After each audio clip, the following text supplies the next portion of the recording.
Hi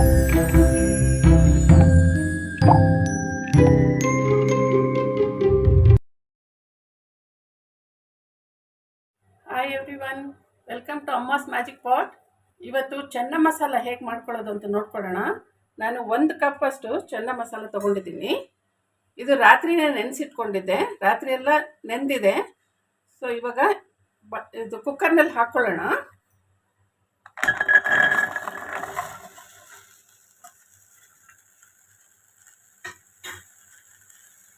ಇದು ನೀರು ಹಾಕ್ಕೊಳ್ಳೋಣ.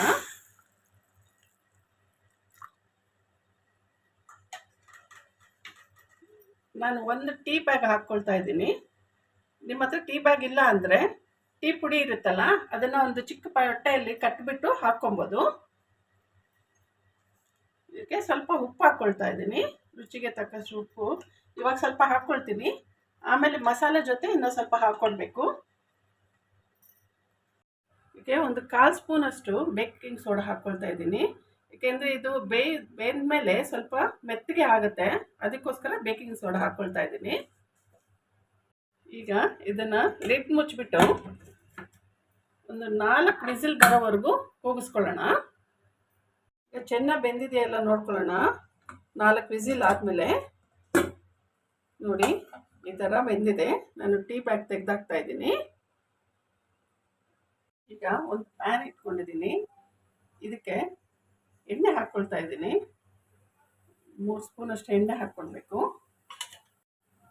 ಎಣ್ಣೆ ಕಾದ್ಮೇಲೆ ನಾನು 2 ಮೀಡಿಯಮ್ ಸೈಜ್ ಈರುಳ್ಳಿನ ಈ ಥರ ಪೇಸ್ಟ್ ಮಾಡಿ ಹಾಕ್ಕೊಳ್ತಾ ಇದ್ದೀನಿ. ಇದು ಸ್ವಲ್ಪ ಫ್ರೈ ಆಗಬೇಕು, ಹಸಿ ವಾಸನೆ ಹೋಗೋವರೆಗೂ ಫ್ರೈ ಮಾಡ್ಕೊಳ್ಬೇಕು. ಇದು 3 ಸೆಕೆಂಡ್ ಆದಮೇಲೆ ಇದು ಜಿಂಜರ್ ಗಾರ್ಲಿಕ್ ಪೇಸ್ಟ್ ಹಾಕ್ಕೊಳ್ಳೋಣ. ಇದು ಕೂಡ ಹಸಿ ವಾಸನೆ ಹೋಗೋವರೆಗೂ ಫ್ರೈ ಮಾಡ್ಕೊಬೇಕು. 3 ಸೆಕೆಂಡ್ ಆದಮೇಲೆ ಟೊಮೆಟೊ 2 ಮೀಡಿಯಮ್ ಸೈಜ್ ಟೊಮೆಟೊ ತೊಗೊಂಡು ಈ ಥರ ಪ್ಯೂರಿ ಮಾಡ್ಕೊಂಡಿದ್ದೀನಿ, ಇದನ್ನು ಹಾಕ್ಕೊಂಡು ಫ್ರೈ ಮಾಡ್ಕೊಳ್ಳೋಣ. ಇದು ಸ್ವಲ್ಪ ಚೆನ್ನಾಗಿ ಫ್ರೈ ಆಗಬೇಕು. ಇದನ್ನು ಸ್ವಲ್ಪ ಹೊತ್ತು ಲಿಡ್ ಮುಚ್ಚಿಬಿಟ್ಟು ಫ್ರೈ ಮಾಡ್ಕೊಳ್ಳೋಣ. ಇದು ಚೆನ್ನ ಮಸಾಲೆಗೆ ಇದಕ್ಕೆ ಬೇಕಾಗಿರೋ ಮಸಾಲ ಪದಾರ್ಥಗಳನ್ನೆಲ್ಲ ಹಾಕ್ಕೊಳ್ಳೋಣ. ನಾನು ಮೊದಲು ಉಪ್ಪು ಹಾಕ್ಕೊಳ್ತಾ ಇದ್ದೀನಿ ಸ್ವಲ್ಪ, ಆವಾಗಲೇ ಚೆನ್ನಾಗೂ ಹಾಕ್ಕೊಂಡಿದ್ದೀವಿ ಉಪ್ಪು. 1/4 ಸ್ಪೂನ್ ಅಷ್ಟು ಅರಿಶಿನ ಪುಡಿ,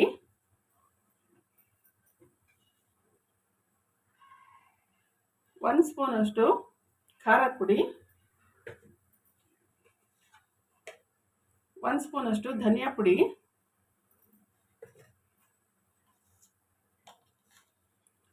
ಗರಂ ಮಸಾಲ 3/4 ಸ್ಪೂನ್ ಹಾಕ್ಕೊಂಡಿದ್ದೀನಿ, ಚಾಟ್ ಮಸಾಲ 1/2 ಸ್ಪೂನು,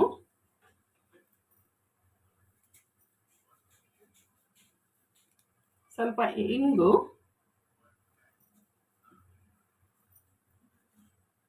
ಇದು ಬ್ಲ್ಯಾಕ್ ಸಾಲ್ಟ್ ಅಂತಾರೆ, ಇದನ್ನು ಹಾಕ್ಕೊಳ್ತಾ ಇದ್ದೀನಿ. ನಿಮ್ಮ ಹತ್ರ ಇಲ್ಲ ಅಂದರೆ ಸ್ಕಿಪ್ ಮಾಡ್ಬೋದು.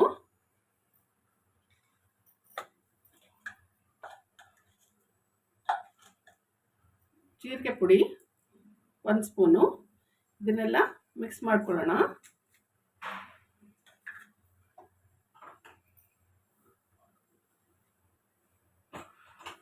ಇದಕ್ಕೆ ಕಸ್ತೂರಿ ಮೇಥಿ ಈ ಥರ ಕ್ರಷ್ ಮಾಡಿಕೊಂಡು ಹಾಕ್ಕೊಂಡ್ರೆ ತುಂಬ ಚೆನ್ನಾಗಿರುತ್ತೆ. ಕಸ್ತೂರಿ ಮೇಥಿ ಹಾಕ್ಕೊಳ್ಳಿ. ಇದೆಲ್ಲ ಮಿಕ್ಸ್ ಮಾಡ್ಕೊಳ್ಳೋಣ.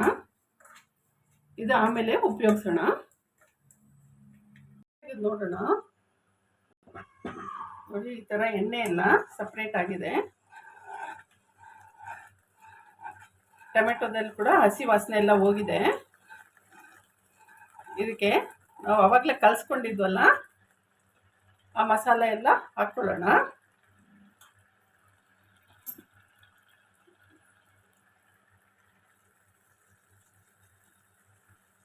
ಹಾಕ್ಕೊಂಡು ಒಂದ್ಸಲ ಕಲಿಸ್ಕೊಳ್ಳೋಣ. ಲಿಡ್ ಮುಚ್ಚಿಬಿಟ್ಟು ಸ್ವಲ್ಪ ಹೊತ್ತು ಒಂದು 30 ಸೆಕೆಂಡ್ಸ್ ಫ್ರೈ ಮಾಡ್ಕೊಳ್ಳೋಣ. ಲಿಡ್ ತೆಗೆದು ನೋಡೋಣ. ನೋಡಿ ಎಣ್ಣೆ ಎಲ್ಲ ಮಸಾಲೆ ಹಾಕಿದ್ಮೇಲೆ ಎಣ್ಣೆ ಎಲ್ಲ ಮೇಲೆ ಬಂದಿದೆ.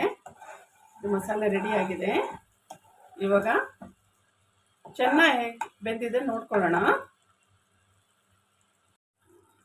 ಈಗ ಈ ಮಸಾಲೆಗೆ ನಾವು ಏನು ಚೆನ್ನಾಗಿ ಬೇಯಿಸ್ಕೊಂಡಿದ್ವು ಅದನ್ನು ಹಾಕ್ಕೊಳ್ಳೋಣ.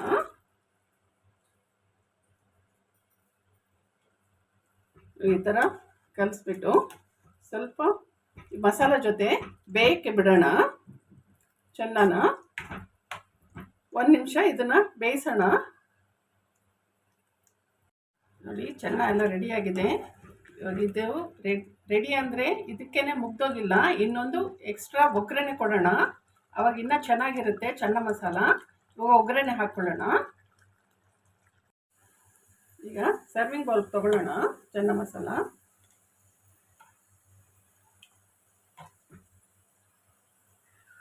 ಈಗ ಒಗ್ಗರಣೆಗೆ ಎಣ್ಣೆ ಹಾಕ್ಕೊಳ್ತಾ ಇದ್ದೀನಿ.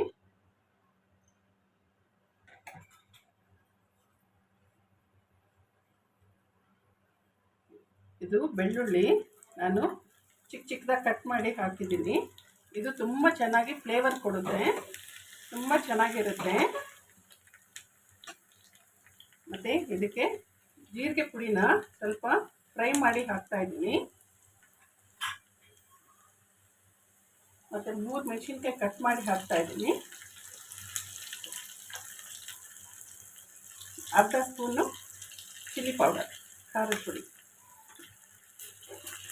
ಇವಾಗ ಒಗ್ಗರಣೆ ರೆಡಿಯಾಗಿದೆ. ನಾವೇನು ಒಗ್ಗರಣೆ ಹಾಕ್ಕೊಂಡಿದ್ದೀವೋ ಅದನ್ನು ಈ ಚೆನ್ನ ಮಸಾಲದ ಮೇಲೆ ಹಾಕ್ತಾ ಇದ್ದೀನಿ. ಇದು ತುಂಬ ಘಮ್ ಅಂತ ಇದೆ, ತಿನ್ನೋದಕ್ಕೂ ಅಷ್ಟೇ ರುಚಿಯಾಗಿರುತ್ತೆ. ನೀವು ಮನೇಲಿ ಮಾಡಿ ಕಮೆಂಟ್ನಲ್ಲಿ ತಿಳಿಸಿ ಯಾವ ಥರ ಬಂದಿದೆ ಅಂತ. ನನ್ನ ಚಾನಲ್ನ ಲೈಕ್ ಮಾಡಿ, ಸಬ್ಸ್ಕ್ರೈಬ್ ಮಾಡಿ, ಶೇರ್ ಮಾಡಿ. Thank you.